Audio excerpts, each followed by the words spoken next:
Hello, YouTubers. It's Everyday Shenanigans, and thanks for joining me. It is Wednesday, December 18th, baby, 2019.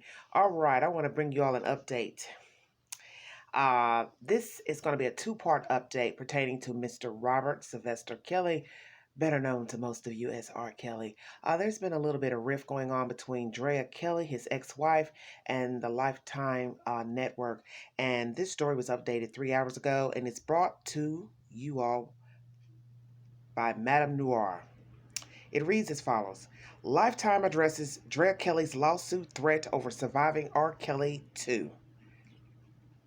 An executive for Lifetime recently responded to recent claims Drea Kelly made after she voiced her intentions to explore legal options and possibly file a lawsuit against the network. Last week, Kelly sat down with TMZ to express her frustrations and distance herself from the upcoming latest installment of the Surviving R. Kelly series.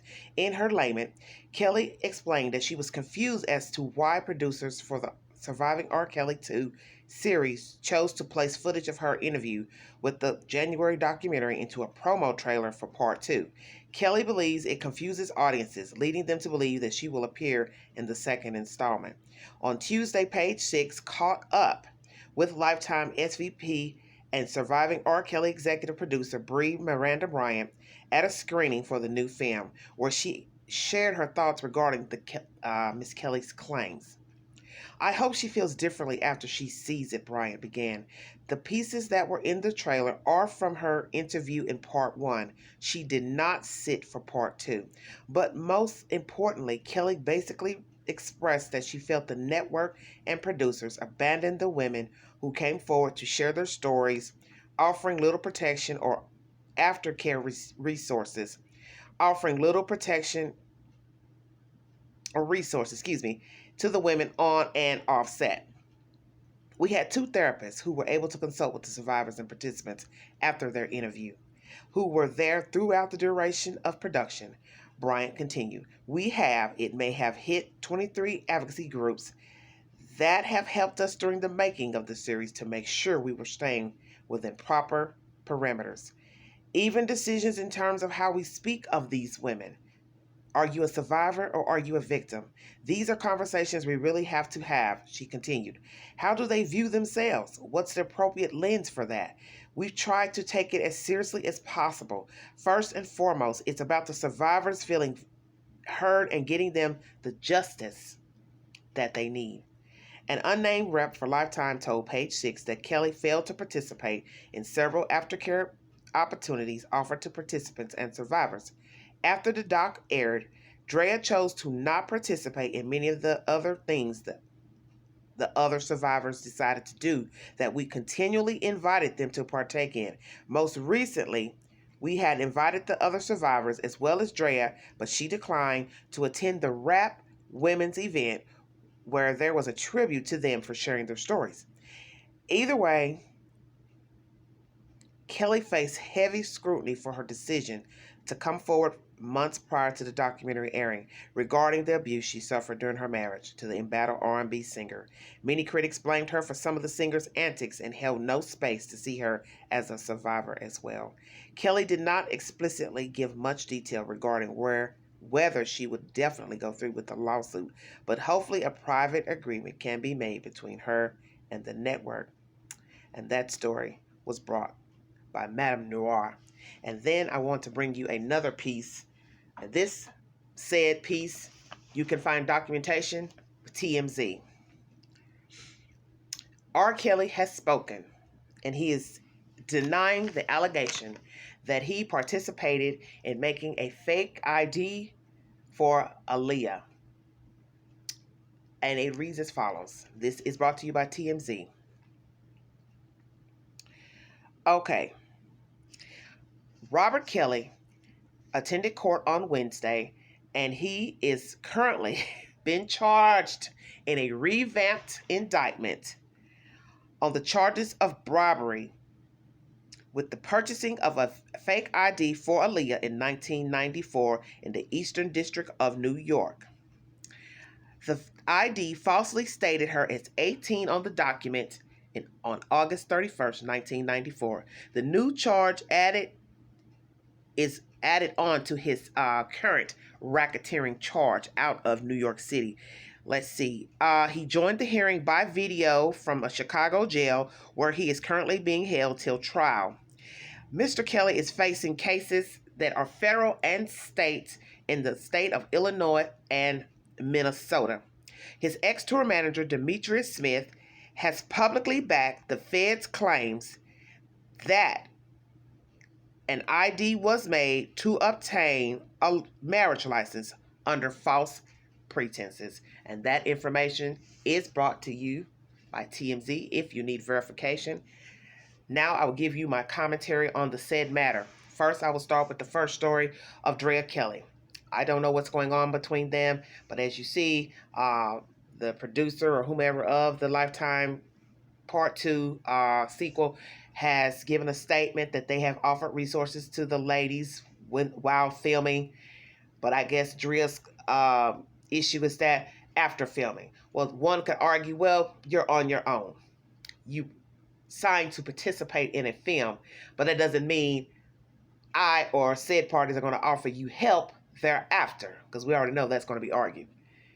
And was that in the contract? Because naturally, you had to sign something to say you're going to give a statement. So what did you sign in the statement? You always have to remember that as well. And let's just be truthful. Movies, documentaries have been made about many people's lives. And it does not mean that those people, and I'm not speaking for Lifetime, I'm just speaking in general terms.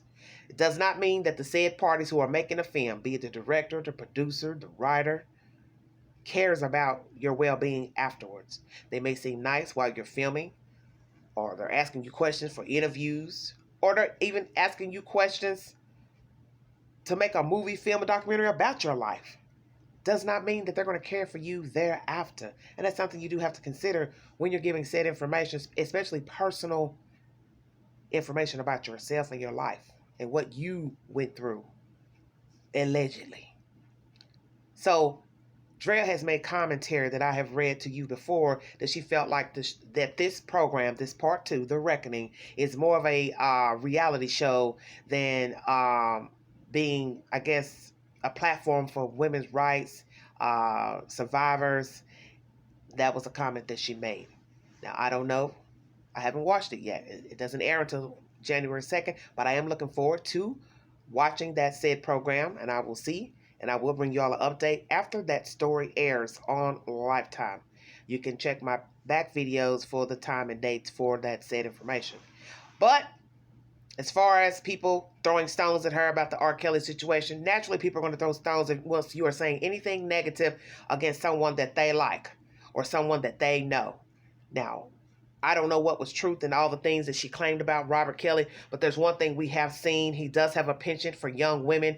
He does have a penchant for women in general. He didn't care about the race, didn't care about the age. That was his thing. Now, I do believe some of those allegations she made were true as far as the, her being, subservient and entering the room, needing permission, because that was said a lot of times by different women. And I don't think all those women made that up. Because how would you know that? If you never spoke to a person before, you don't know what went on with them and him. And then they started repeating things that were kind of similar. So that's one thing about him. I do believe that he had the women address him in a certain way. I believe they did have to use messengers to relay messages, knock on doors before entering, calling him daddy. I kind of believe that. Something about that makes me think that it's true. My opinion. But I think, yeah, some things about her may have rubbed people the wrong way because maybe she seemed dramatic and not genuine in some of her commentary. I think there was something said about her last year or this year in an interview or where she went to New York for a talk show. And I think she filmed herself afterwards because, everyone loves to go live. She basically was giving her commentary about going to New York for the show, and she was exuberant and happy, and I think people thought that wasn't the appropriate behavior to have for the said situation, because you're going there to talk about this situation where you were allegedly abused, mistreated physically, mentally by Mr. Kelly, and then you're happy-go-lucky once the interview is over with, and you're giving people, a feedback, giving feedback on how the interview went, I think that rubs some people the wrong way, because I guess they're kind of thinking if you saw the interview, then you say, well, they were somber during their interview and teary-eyed, so how did they come out of there, all bubbly afterwards? One could wonder. And I would question it as well. You're talking somber one minute, then you walk out the next, you're kind of, you know, like you just left a morning show where you were on a cooking show or something. Hey, everything's open to interpretation. Now, as far as Mr. Kelly and this new allegation that arose, I guess, today in court in New York City, um, interesting. So now new charges have been brought against him for aiding in a fake ID in Chicago for a marriage license to Miss Aaliyah. Pretty bad. It's like, as I state, you ain't got but 10 fingers. When it comes to these heathens, you run out of fingers, baby, for all the shenanigans that keep adding up, baby. Wow. It's just one more to add on to the racketeering charge and said charges in Minnesota, New York, Illinois. I also believe Detroit. You see where I'm going with this? It doesn't stop. It just goes on and on and on with Mr. Kelly. You don't have enough fingers to hold all these allegations and charges. And I think it's sad. And my feelings about Mr. Kelly is that I believe that he is a narcissist. I do.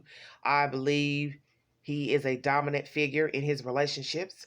I think he feels like what he says and does is set in stone.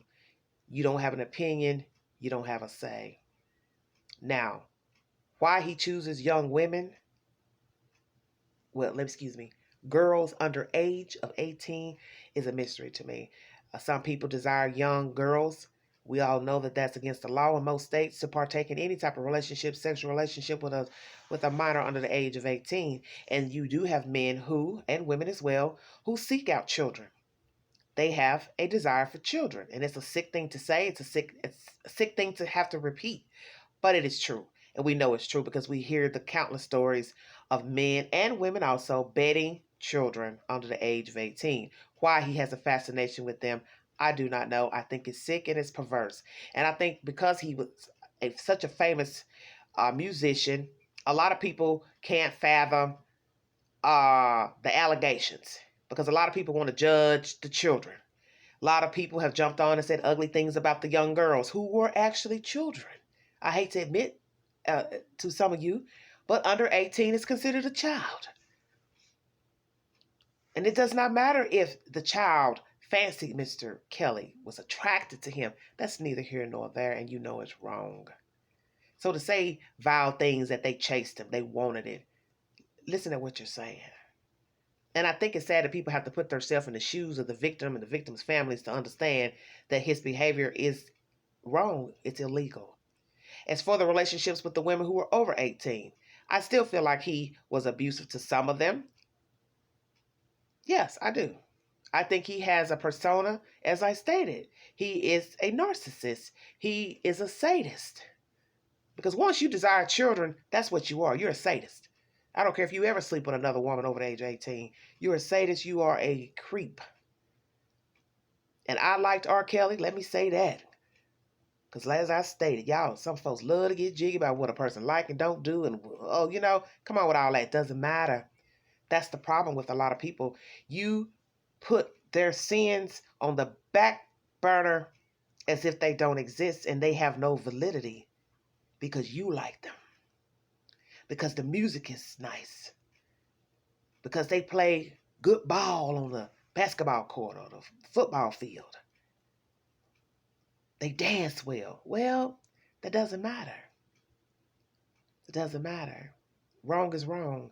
No man or woman has any business touching a child, groping a child, performing any type of sexual act upon a child, and or forcing the child to perform sexual acts upon him or herself.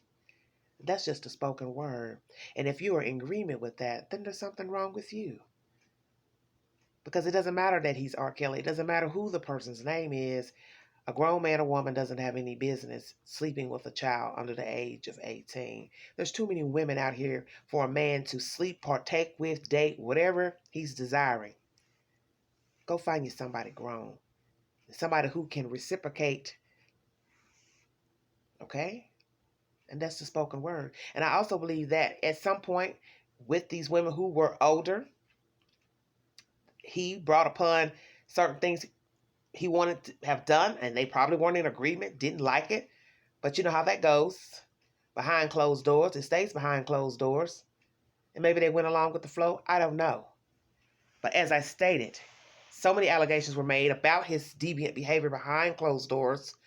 You know, so many wicked allegations that I won't go into on here. But it's just to me not normal things that you would even want to exact upon just random people to be like expecting them to partake just because you like that. And that's what I've seen, heard with these women. And too many have said similar things. Now, like I said, some may have been stretched a bit, but I think where a lot of people have judged the women who were over 18 as well is that, well, they had the option to leave. Well, as I stated, I wasn't there. I can't say who was able to leave, use the potty, when they ate, didn't eat, because those were also allegations that he didn't feed the women well. They had to send for someone to let them know when they wanted to eat, to use the restroom. So you see, all these allegations to me are just horrific. And in your mind, if you have a sane mind, at some point you'll have to ask yourself, well, are they true or not? And of course, we saw one woman who came and went. She finally left, went back home out of town, and then she went back. Now, one could argue, why would you go back if this person was abusing you? Well, this is what I always say to people who ask those types of questions. Yeah, it seems crazy to us, but we've all made mistakes as far as dating people that we had no business dating, doing things with them we didn't have no business doing, allowing them to mistreat us. And that's the point of the story, is that you take away his name, you take away the talent. He is just a random bloke doing crazy stuff with women behind closed doors. Some allowed it, some did not. Some stayed, some did not. But they're random people doing maybe some crazy stuff that some would and would not do. But the point is, he's just a random guy. You take away all that other stuff, those filters, he's just a random guy who was into some deviant stuff and expected the women to go along with it. Like I said, some probably did, some probably did not. I don't know. Wasn't there. But I think we get caught up with titles and think, oh, well, they're like this. They got this going on. They don't have to be chasing nobody or ooh. Still a random guy. And people need to realize that they live like they still have human emotions and they will do and make mistakes like regular people. And I think people need to accept that. He was a random guy. These women were random people. And that things happen. And that whatever they went through, possibly regular people have gone through, and the women went back to the men, knowing the person mistreated them mentally, physically, sexually, they still dealt with them anyway. The only difference in this case, his name is Robert Sylvester Kelly. Until the next update, this is Everyday Shenanigans. I'll see you guys later. Bye-bye.